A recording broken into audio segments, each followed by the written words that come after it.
Pandian store சீரியல்ல அடுத்த வாரத்துக்கான எபிசோட்ல நம்ம பாண்டியன் இருந்துட்டு உமையால் கேட்ட கேள்விக்கு நான் அரசியவே பதில் சொல்கிறேன் அப்படின்னு சொல்லிட்டு அரசி இருக்கிற ரூம்க்கு வராங்க.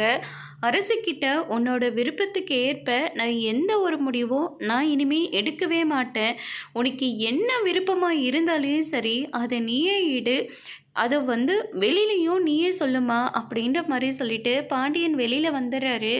அப்பாவுக்கு நம்ம நிறையவே கஷ்டத்தை கொடுத்துட்டோம், இதுக்கு மேலே நம்ம எந்த கஷ்டத்தையும் கொடுக்கக்கூடாது அப்படின்னு சொல்லிட்டு நம்ம அரசி இருந்துட்டு எனக்கு இந்த கல்யாணத்தில் சம்மதம் அப்படின்ற மாதிரி சொல்லிடுறாங்க. இதை கேட்டோன்னே மொத்த குடும்பமும் பயங்கரமாக ஷாக் ஆகுறாங்க.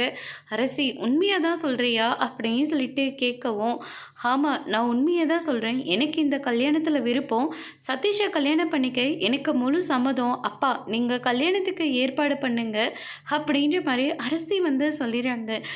பின்ன என்ன, என் மருமகளையே உத்தரவு கொடுத்துட்டா நான் போய் சதீஷை கூட்டிக்கிட்டு நிச்சயதார்த்தத்துக்கு ஆகிற வேலையை பார்க்குறேங்க அப்படின்னு சொல்லிட்டு, பாண்டியா எதையும் மனசில் வச்சுக்காத, அக்கா ஏதோ ஒரு கோபத்தில் பேசிட்டேன் அப்படின்ற மாதிரி சொல்கிறாங்க.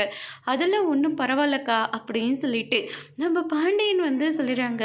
அரசி இந்த பதிலை நான் எதிர்பார்க்கவே இல்லைம்மா, ரொம்ப நிறைவாக இருக்குது அப்படின்னு சொல்லிட்டு பாண்டியன் சொல்கிறாங்க. அதோட இன்னைக்கான பிரம்ம முடிச்சிருக்காங்க.